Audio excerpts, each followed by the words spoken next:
Buenas noches y buenos días. Otra emisión más de Metrópolis en tiempo de crisis, en tiempo de pandemia, incluso en tiempos de huelgas. Hemos estado aquí con ustedes desde 1998. Gracias a las personas que hacen posible Metrópolis, que lo han hecho posible desde 1998. Gracias a nuestros patrocinadores. Sin patrocinio no hay Metrópolis, no puede haberlo. Gracias también a todos los ejecutivos del Grupo López que nos han permitido estar aquí durante todo este tiempo. Les recordamos, y Carlos Polanco siempre intenta enseñarme eso, pero vamos a recordar lo que tenemos el canal de YouTube, tanto de AME como de Metrópolis, y Tayana Mora Ramis tiene Ready para exportar y también Next. Así que accedan ahí, mírennos, denle like, denle me gusta y coméntenos, porque estos trabajos se enriquecen con los comentarios de ustedes. Y como siempre, gracias a todo el personal que hace posible que Metrópolis exista, se produzca, se edite y se transmita. A veces uno pelea muchísimo y llama a Carlos Polanco porque el máster lo hizo o no lo hizo, o porque Smerling solicita o no solicita, pero aquí estamos.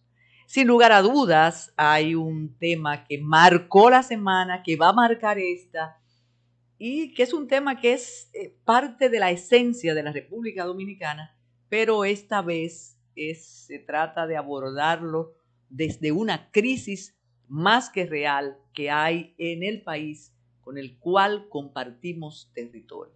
Podríamos decir que es crónica de una muerte anunciada, crónica de una crisis anunciada, pero esta vez las características de la crisis obliga y ha obligado a decisiones dramáticas, y pienso que quizás ahora, aunque no podemos volver atrás, porque nos pasaría como el personaje de la Biblia, te conviertes en sal si miras atrás, pero la verdad que hemos vivido de espaldas a lo que pasa allá, y por problemas internos aquí, descuidábamos el tema. Abordarlo significaba, conforme a tu enfoque, que fueras catalogado o de fascista o de humanista o de haitianofílico o de haitianofóbico, y así fuimos viviendo hasta que la crisis ahora ratifica todo lo que decíamos de Haití, en todo lo que se ha convertido Haití, y estamos en una especie de encerrona porque cualquier movimiento en Haití es un movimiento en la República Dominicana. Esta semana el presidente Abinader asumió posiciones severas, reales, de defensa del territorio, de defensa de la seguridad o de preservación de la seguridad.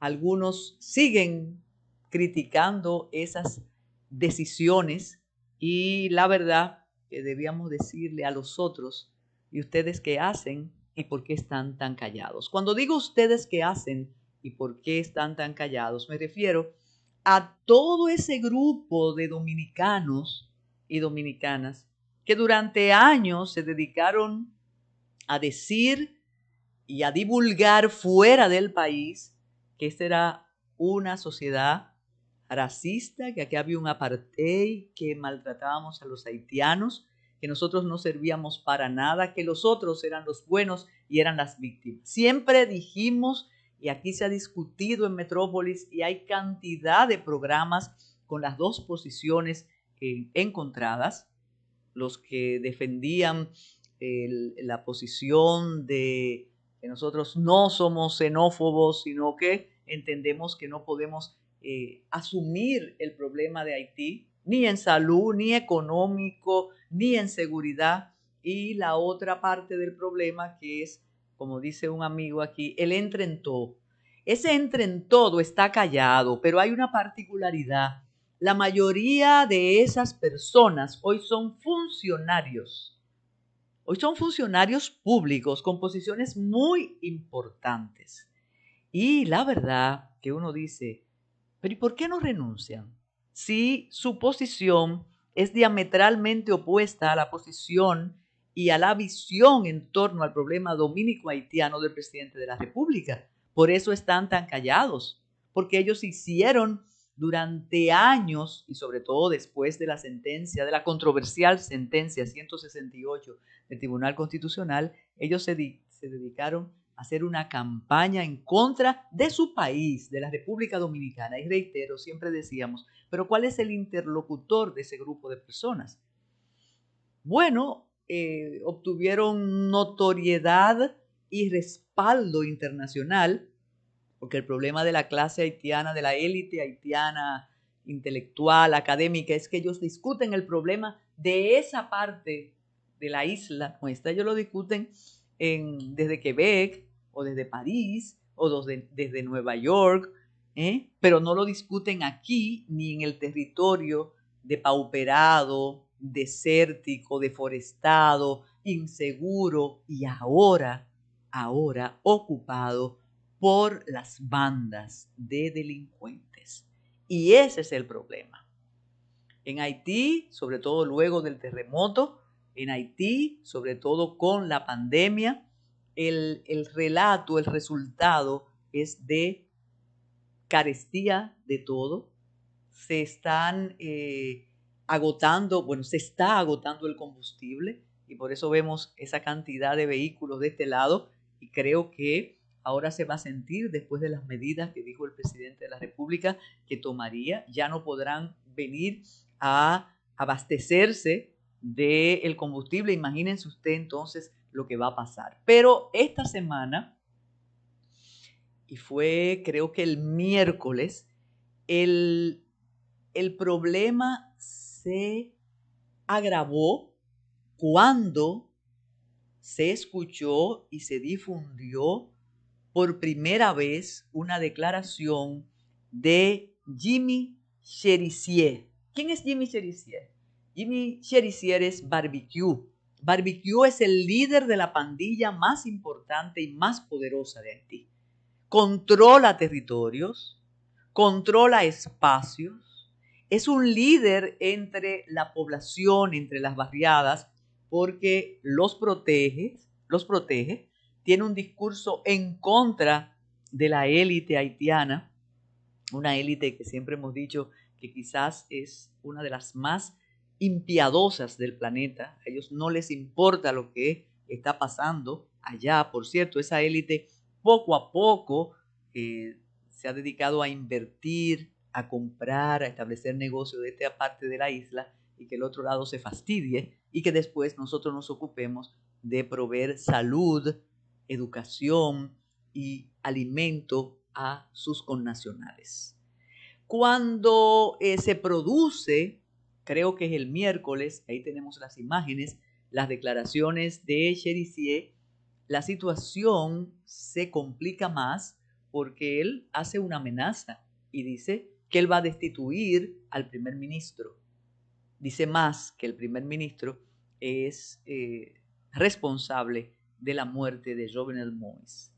¿Qué significa eso? Eso significa el caos agravado en Haití si las pandillas toman el poder.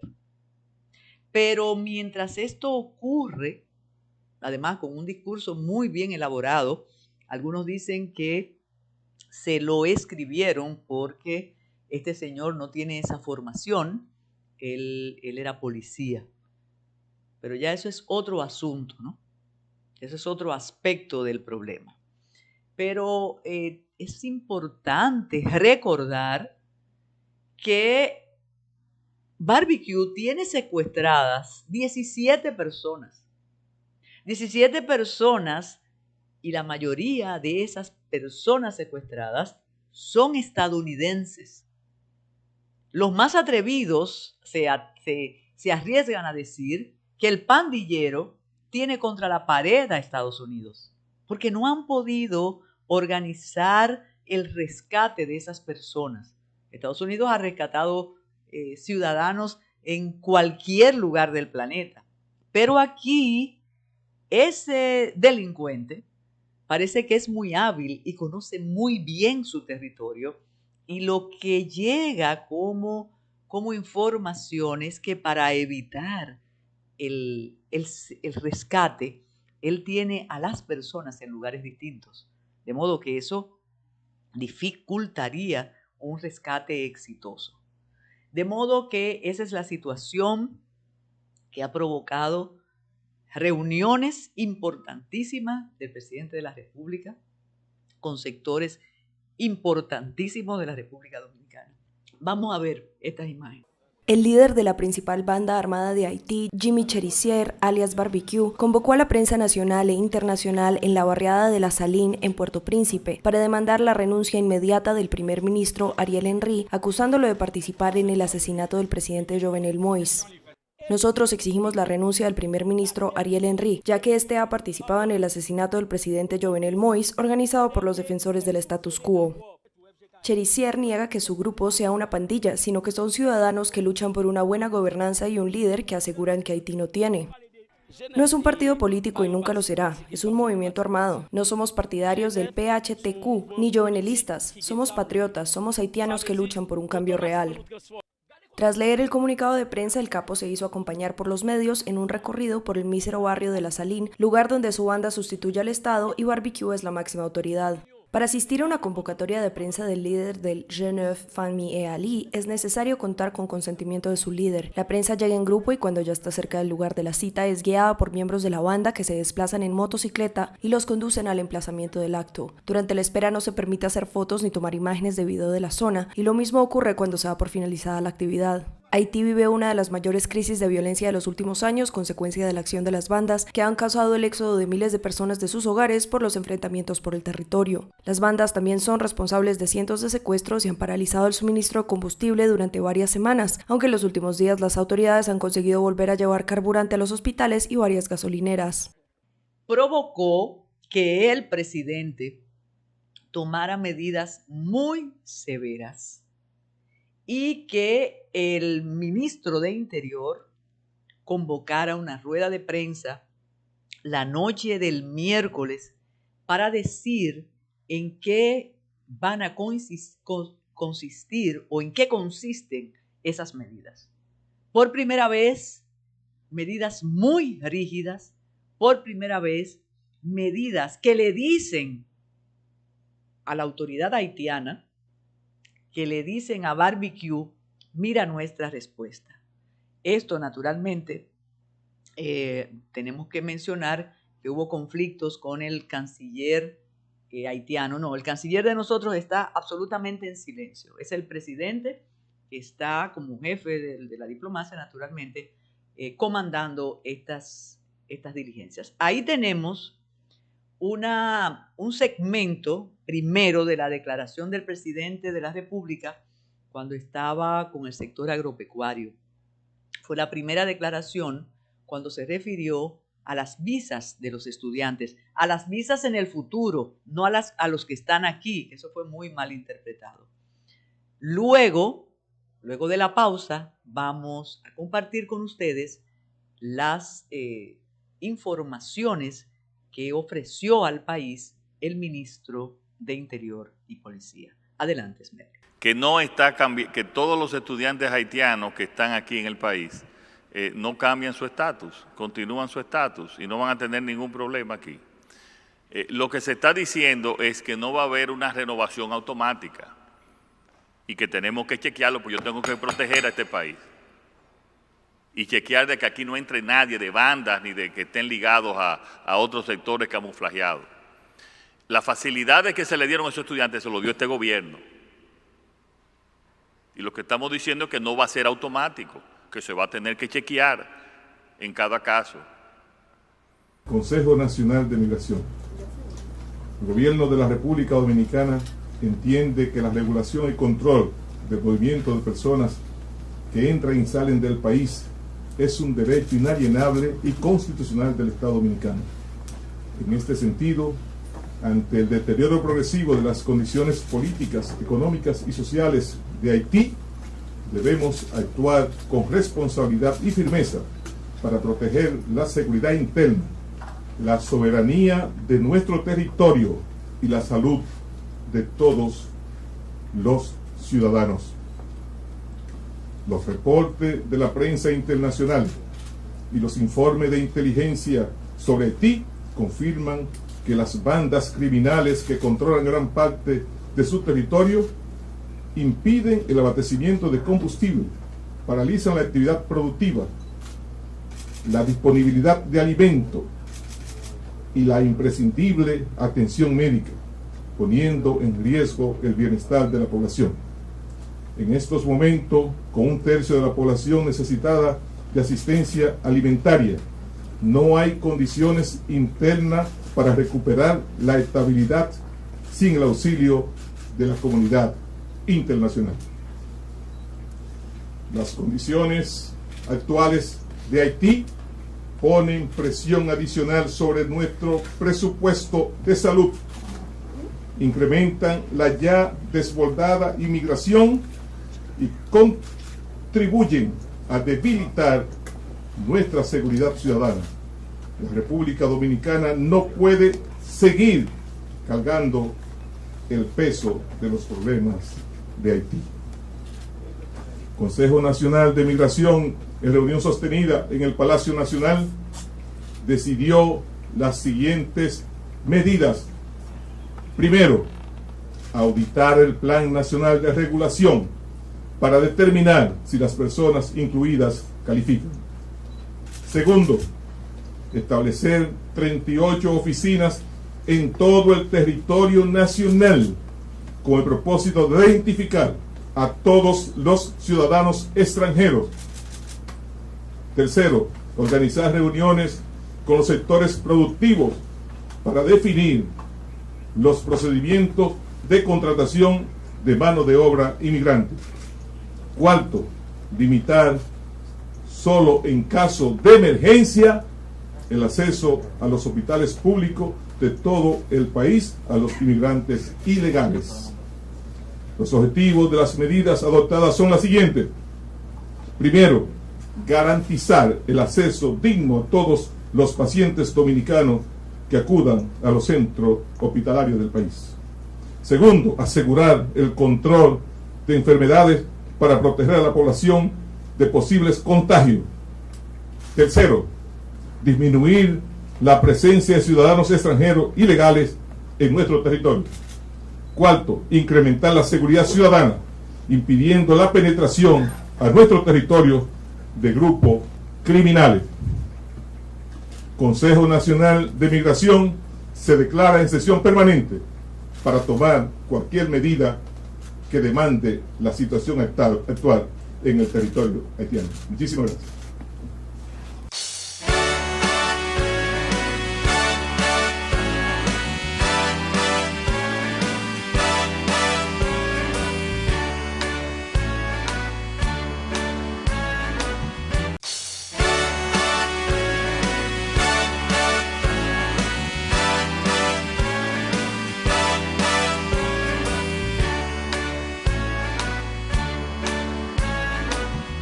Es innegable que durante mucho tiempo se pedía a las autoridades dominicanas, se pedía al Poder Ejecutivo tomar medidas drásticas en relación con la migración.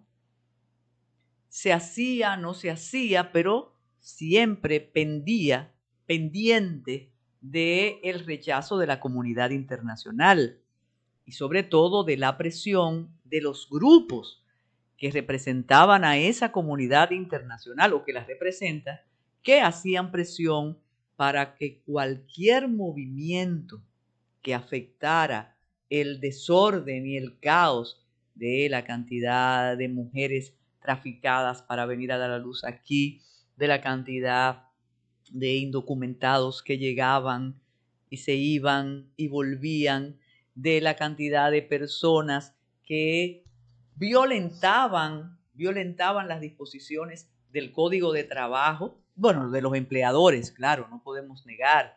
Bueno, toda esa situación que conocemos. Pasaban los días, pasaban las semanas y vemos y hemos visto la cantidad de personas indocumentadas que entran y salen, porque eso es una realidad, sobre todo antes del terremoto, porque la situación con el terremoto llegó a extremos que no se pensaban. Ahora terremoto, inseguridad y problemas de salud.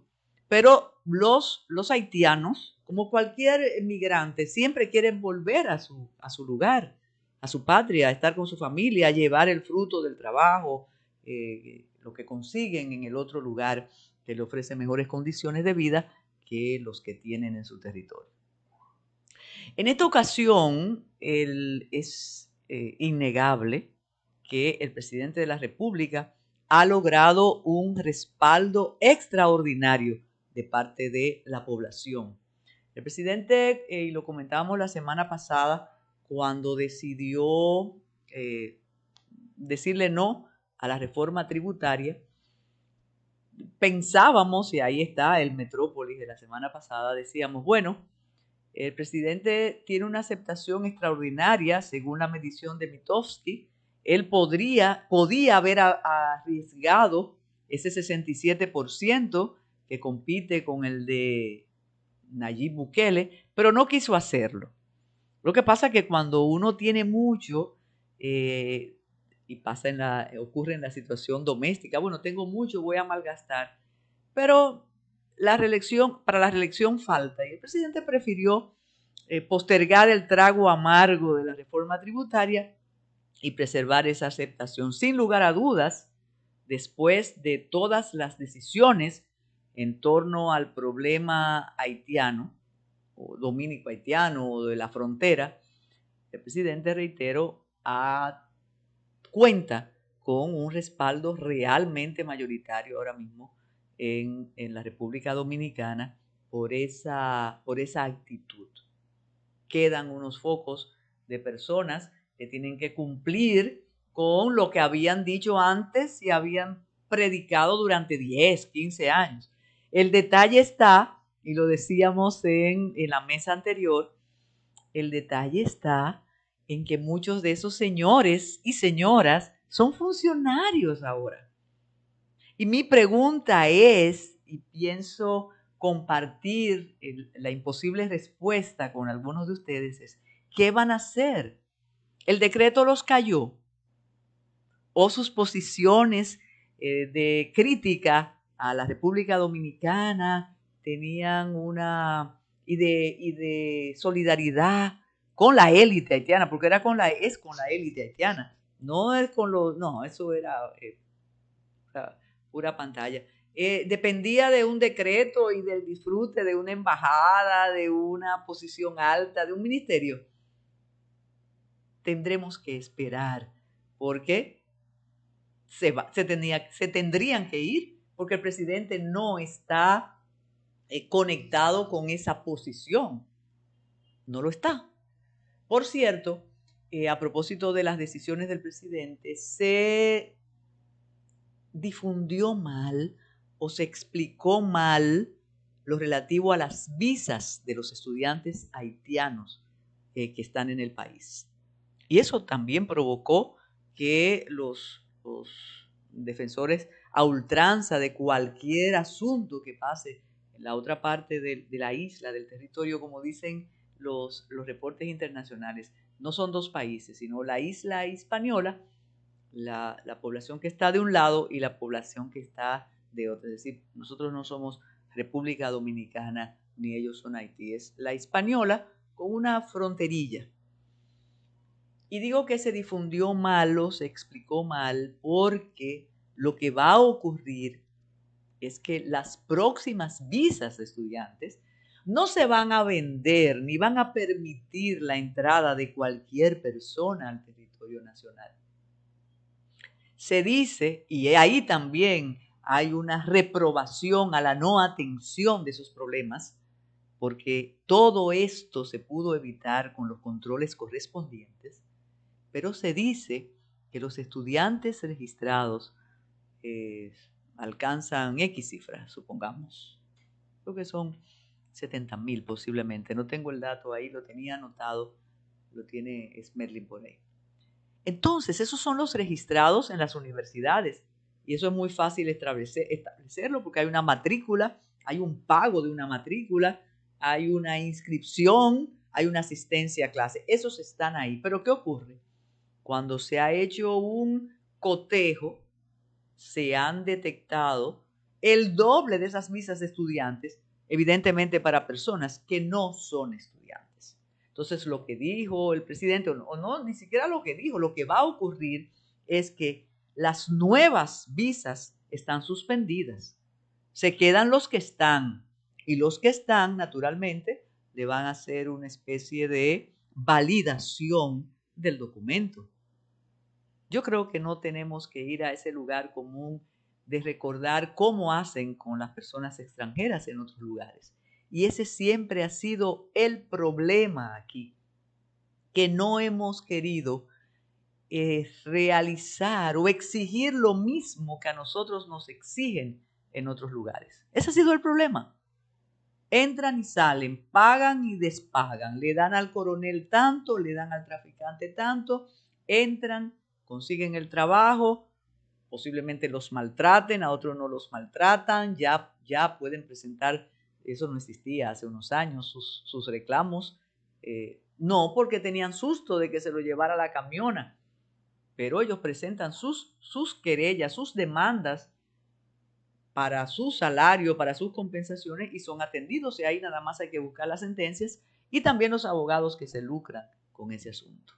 Entonces, de eso se trata, pero el rumor de la intervención de Estados Unidos fue tomando cuerpo y casi era como estamos acostumbrados con los rumores en la República Dominicana y en todas partes a la aseveración. No es que se dice y que los helicópteros están en Puerto Plata y que están preparando la intervención, sino que muchos casi aseguraban que ya habían llegado los portaaviones a las costas haitianas.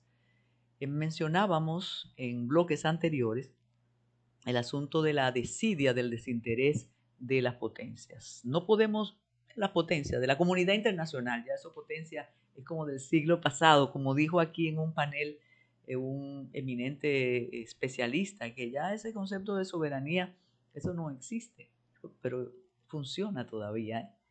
Claro que sí.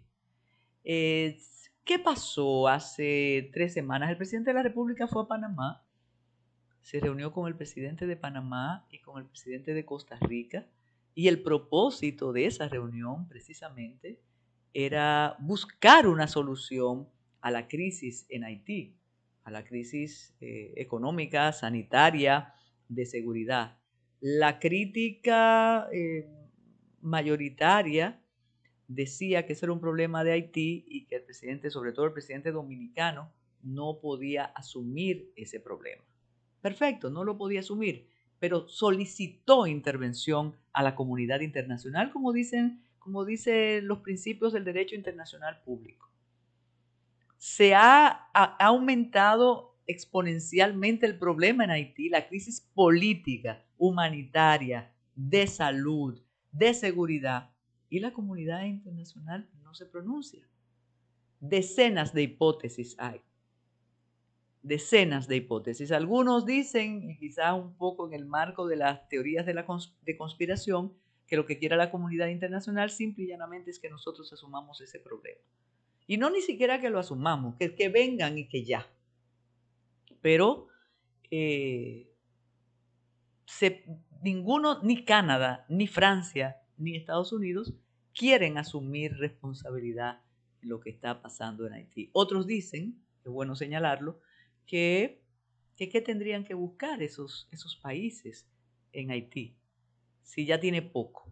Lo que tiene es miseria y necesidades, carencias. Por eso los expulsan de otros territorios. Los únicos que no podemos expulsar ni tener ninguna actuación en contra de los haitianos somos nosotros, pero no en contra violentando derechos ni mucho menos, sino en defensa de nuestras leyes, de nuestro territorio y de la soberanía.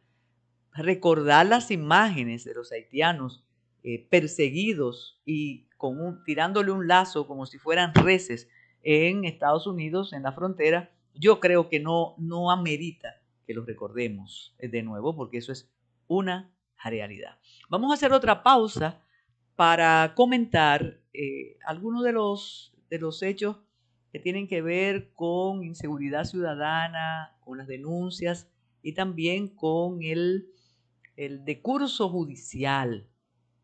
Solo se valida la institución con los casos de crímenes y delitos contra la cosa pública, solo los trabajos en contra de los supuestos corruptos van a validar esas instituciones. Hay muchas denuncias, muchas querellas en distintos municipios, en distintas provincias, pidiendo respuesta a las autoridades. Otra pausa, Esmeralda.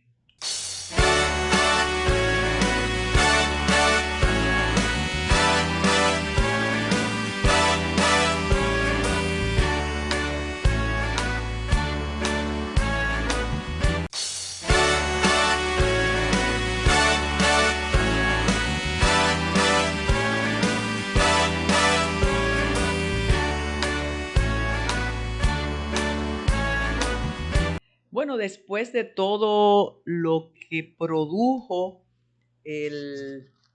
la destitución del anterior director de la Policía Nacional, y nosotros comentamos con ustedes toda esa narrativa. Primero, el programa de gobierno del PRM tenía como propuesta precisamente lo que se está haciendo, hacer los reglamentos, aplicar la ley orgánica de la policía, tratar de aplicar la ley y los reglamentos con más rigor, si se quiere. Pero después de aquella tragedia en Villamella y las voces, la sociedad civil, todos estos señores que, son los que llevan la voz cantante en este asunto policial, el presidente designó una comisión de prestantes ciudadanos y se abocaron a hacer las sugerencias para reformar la policía. Mientras eso ocurría, otra tragedia terrible, de la arquitecta Leslie Rosado, que no fue de un policía en servicio, sino el que la mata es una persona que es policía, que fue cabo. Aquello estremeció de nuevo y todas las críticas a la policía. Yo decía que encontramos el adversario idóneo. Todos los males del país se le atribuye todavía a la policía. En medio de todo aquello y del trabajo extraordinario que está realizando esa comisión, y tiene una vocería cívica, civil, todo ese trabajo se ha hecho sin participación de la Procuraduría General de la República, algo muy curioso, pero todo es válido cuando lo dice el cambio.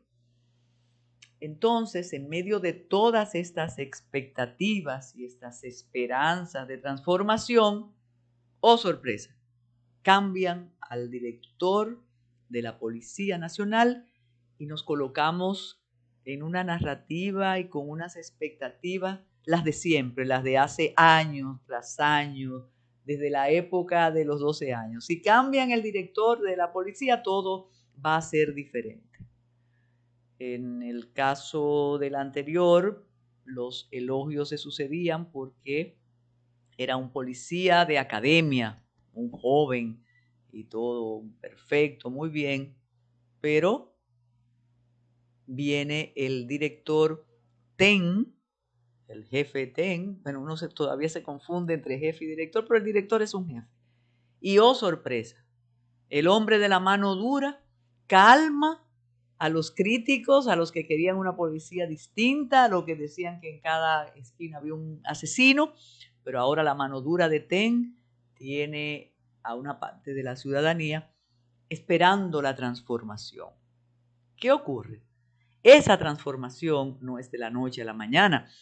El director está muy bien intencionado y en todos los lugares donde ha estado ha dejado una estela de orden, de seguridad, porque él es de la liga mano dura. Y mano dura no tiene que ver nada con todos estos esta retórica de reforma de la policía y convertir la policía como en una especie de Boy Scouts que nos cuidan, porque hasta se ha llegado a decir que no pueden portar el arma. Hay hay una disposición muy pertinente que es la de no usar uniforme cuando están fuera de servicio, sobre todo por los atracos que hacen con uniforme. Bueno, pero tenemos a TEN y la población aplaudió, pero ocurre que siguen los robos con violencia, siguen, bueno, exacto, atracos, pero el término es robo con violencia.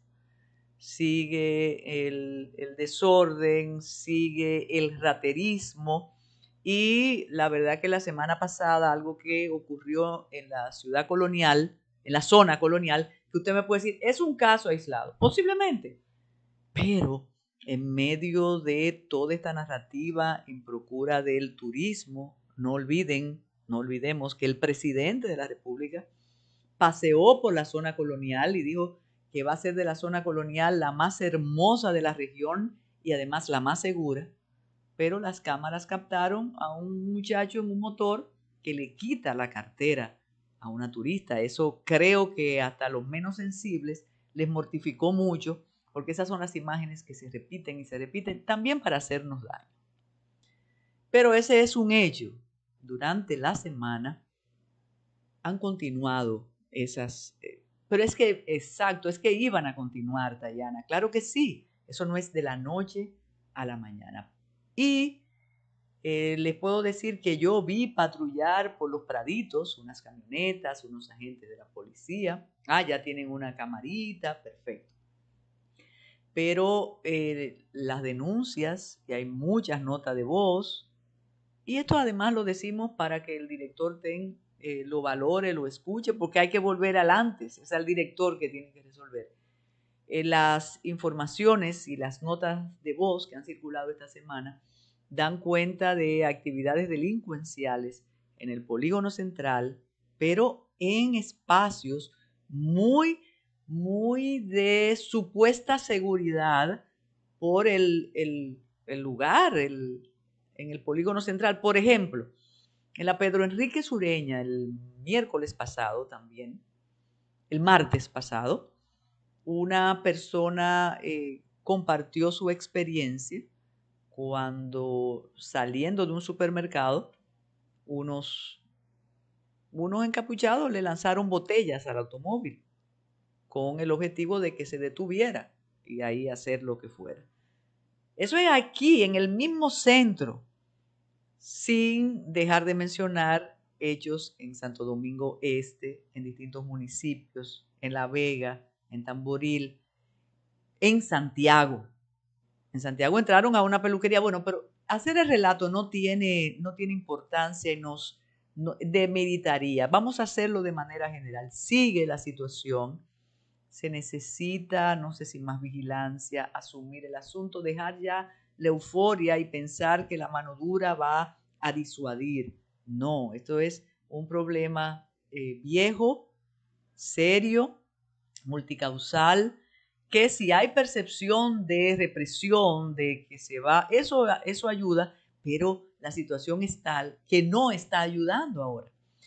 Bueno, vamos a darle paso a Tayana Mora Ramis y su Ready para exportar. Y como siempre, gracias por estar con Metrópolis.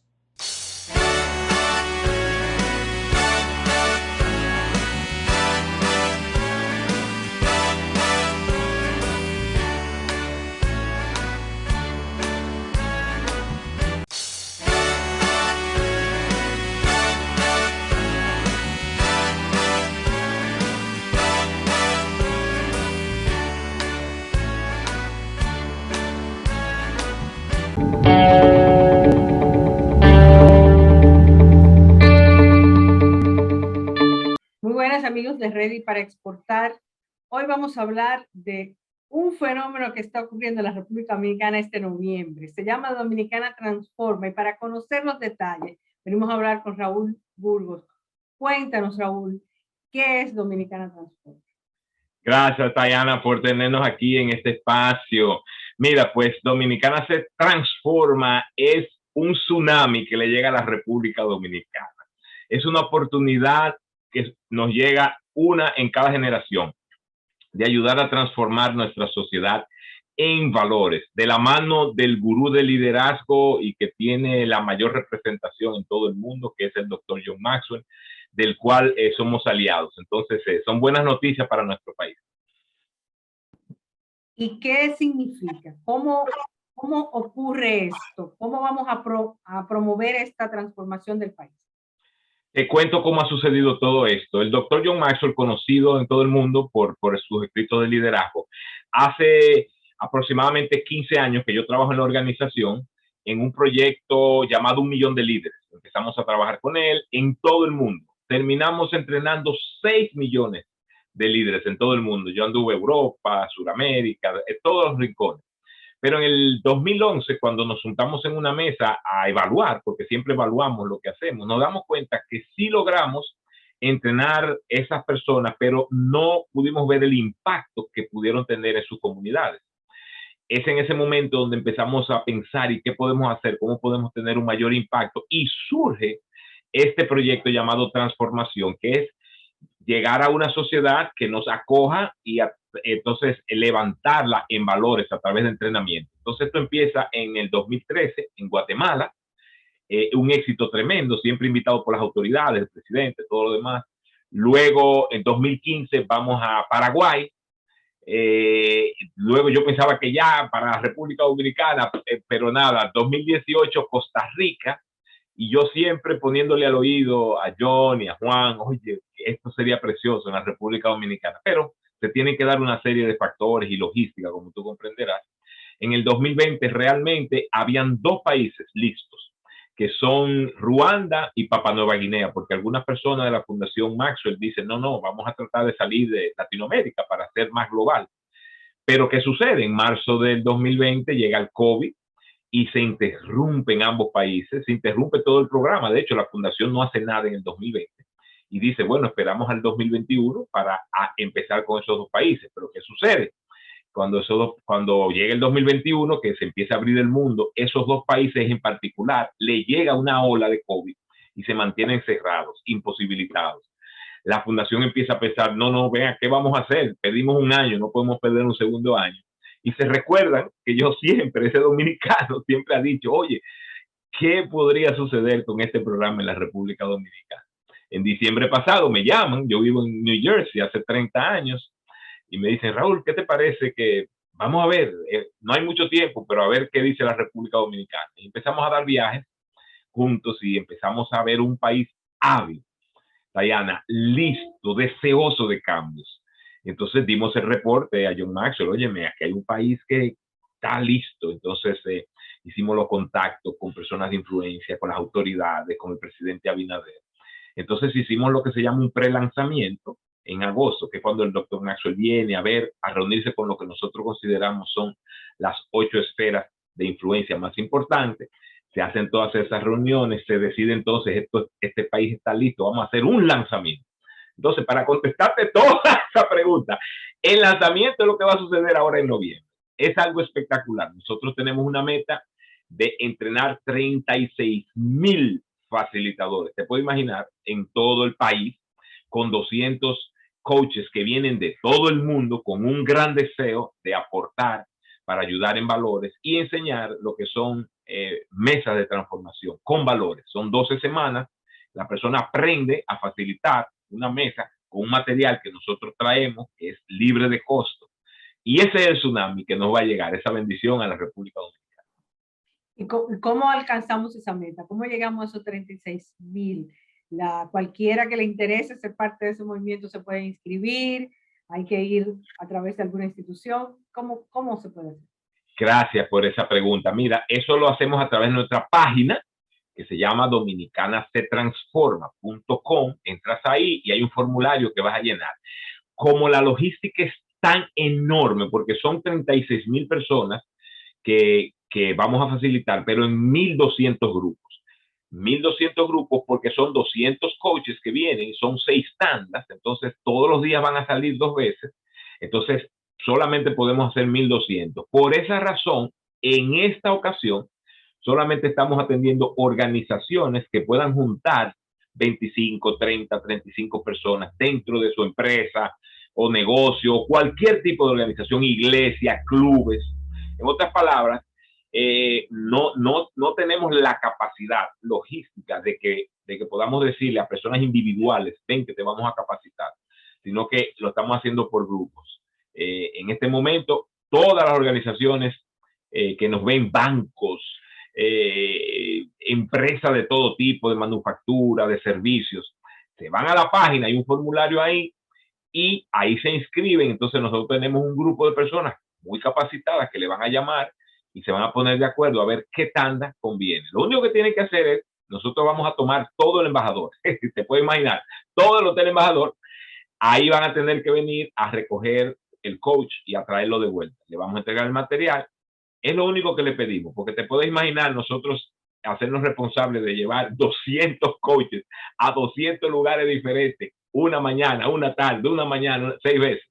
Entonces, lo único que le pedimos al pueblo dominicano que tan nos ha apoyado con esta iniciativa maravillosa que nos llega, es que entonces se comprometan a venir a buscar, a devolverlo y, obviamente, a empezar su mesa de transformación, que empezaremos en enero. O sea, los vamos a capacitar ahora para que las mesas de transformación empiecen en enero a ver 12 valores, un valor cada semana. Es algo impresionante. Sí, y para que la gente entienda un poquito mejor, porque, claro, hemos leído libros de John Maxwell, he oído comentarios de él, de algunas de las intervenciones en algunos de los países de América Latina. ¿Cuáles son algunos de esos elementos? Esas personas, ¿qué van a recibir?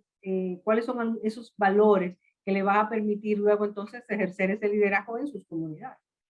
Claro, creo que lo que me preguntas es cuáles son esa lista de valores que vamos a entrenar. Bueno, lo primero que quiero decirte es que esos valores lo escoge el país. Cuando vamos a un país, hacemos un trabajo de investigación, que ya lo hicimos hace meses, pagamos una empresa local, se recoge unas encuestas, tomamos una información internacional que está de data dura, que está en las Naciones Unidas, en la Organización de Estados Americanos. De toda esa información se hace un estudio. Entonces se presenta el resultado. Cuando el resultado sale, entonces la misma persona son las que nos dicen, mira, nosotros necesitamos. Entonces ahora te voy a empezar a decir de las cosas que vamos a enseñar. Integridad, compromiso, puntualidad, perdón. Entonces, imagínate que esos son algunos de los ejemplos de los valores. Agregar valor, pasión, escucha, disciplina. O sea, imagínate, son valores universales, debo decir, que todos pueden abrazar. ¿A qué me refiero? Este proyecto es inclusivo, no es exclusivo. Ni es religioso, ni es político.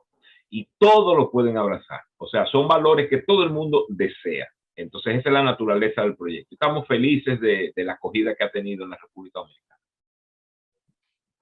¿Y cuál es la duración de ese proceso, por lo menos en esa etapa inicial que se consigue? Gracias por esa pregunta. Es muy importante, porque por eso fíjate que yo no lo llamo proyecto, porque un proyecto empieza y termina. Esto no es un proyecto, esto es una iniciativa, un movimiento que empieza para no terminar. O sea, por ejemplo, en Guatemala, que fue el primer país que empezó en el 2013, empezó y todavía sigue. Igual en Costa Rica, igual en Paraguay. Es muy importante el dato que te voy a dar. Hay una persona que ha hecho grandes estudios y es muy respetado en el mundo, se llama Malcolm Gladwell, que escribió un libro llamado The Tipping Point. Entonces, es muy largo explicarlo, pero básicamente lo que se ha descubierto con mucha data, entrándole siempre a investigación, es que cuando tú tocas el 10%, ese es el punto de inflexión, cuando tú tocas el 10% en una población, afectas el resto. Entonces, si nosotros logramos entrenar en valores el 10% de la República Dominicana, el resultado va a ser que toda la República Dominicana se va a beneficiar. Eso significa que si nosotros somos un país de 10 millones de personas, nuestro objetivo es 1 millón de personas. 1 millón. Entonces, si entrenamos 36,000, vamos a hacer un poco de matemática aquí. Si entrenamos 36,000 y estas personas empiezan sus propias mesas de transformación en enero, y son 6 personas, por lo menos, estamos hablando de casi 200,000 personas. Entonces ya ahí hay un quinto del objetivo para cambiar la República Dominicana. O sea que está a nuestro alcance. Si volvemos, cuando volvemos, entonces se entrenan más. Además, tenemos un currículum que se presenta para que se pueda adaptar en las escuelas, tanto públicas como privadas. Y eso ya, esa es otra historia, porque es un currículum que dura 3 años, de valores también. Entonces, ya ahí estamos tocando la generación que viene detrás. Entonces, es una iniciativa que puede impulsar la República Dominicana a un futuro extraordinario. Bueno, entonces para recapitular, cualquier organización o empresa puede inscribirse siempre y cuando tenga un grupo de personas que estén dispuestas a entrenarse. Eso es correcto. Y solo tienen que tener el compromiso y la dedicación para eso, no tiene costo. Eso es correcto. Déjame decirte, no nos gusta decir que es gratuito, sino que es sin costo. Te explico la diferencia. Porque obviamente tiene un costo, alguien lo está pagando. Esta iniciativa, el primer año, le cuesta a la fundación de 2 a 3 millones de dólares. Ahora, ¿de dónde viene ese dinero? Muy sencillo. El doctor Maxwell, con una carrera que tiene tantos años, con tanta credibilidad, él ha hecho esta transición de éxito a significado. Y dice, ya más dinero, no. ¿Cómo yo dejo un legado? ¿Cómo yo dejo algo que vale la pena? Entonces, obviamente, personas también de muchos recursos son atraídos a ese discurso. Y dicen, óyeme, yo quiero. Entonces, cuando estuvimos en agosto, siempre el doctor Maxwell anda con un grupo de esas personas, un grupo de esos amigos o personas relacionadas que él quizás le ha dado charlas o lo que sea, personas que están buscando ese significado, los trae. Ahora en agosto tuvimos 23 con él. Uno de ellos, nada más te voy a hablar de uno de ellos que dirige una organización de 50,000 personas, estaba calladito. Y en una que estuvimos, creo que fue en el Teatro Nacional, que yo estaba cerca de él, empezamos a hablar y eso, entonces me comentó lo emocionado que estaba, porque sabe el impacto que pueden hacer los recursos que él tiene, y que él personalmente se estaba comprometiendo a poner 2 millones de dólares en la República Dominicana. Entonces, así como lo hace él, lo hacen otros. Ahora mismo nosotros acabamos de terminar lo que se llama el Leadership Open, que es una competencia de golf en Hawái, y la idea es que se invitan a estas personas para explicar lo que hace la fundación. Y te estoy hablando de la semana pasada, se acaban de recoger 7 millones de dólares. ¿Para qué? Para los proyectos de transformación. Entonces pienso que estamos siendo bendecidos porque personas con muchos recursos quieren poner esos recursos en iniciativas que realmente hacen una diferencia. Entonces, por eso digo, no es gratis porque cuesta, todo cuesta, alguien lo paga. Los que los están pagando son personas que tienen fe en que la República Dominicana es un país donde vale la pena invertir. Bueno, Raúl, qué bueno esta buena noticia que compartimos con nuestros amigos televidentes. Yo creo que vivimos quejándonos como dominicanos de que las cosas nos cambian y Dominicana se transforma, le está dando una oportunidad que nosotros contribuyamos como ciudadanos a ese cambio desde nuestras esferas de influencia. Así que espero que nuestros amigos televidentes también se unan a esta iniciativa. Muchísimas gracias por comparecer con nosotros en el día de hoy. Gracias a ti. Recuérdale a tus oyentes de simplemente ir a nuestra página dominicanasetransforma.com. Me imagino que la han visto en muchísimos sitios ya en la ciudad, pero bueno, por si acaso, dominicanasetransforma.com, y ahí estará toda la información que necesitan. Bueno, pues muchísimas gracias, Raúl Burgos, y muchísimas gracias a ustedes por su sintonía. Nos vemos la próxima semana en Ready para Exportar y en Metrópolis.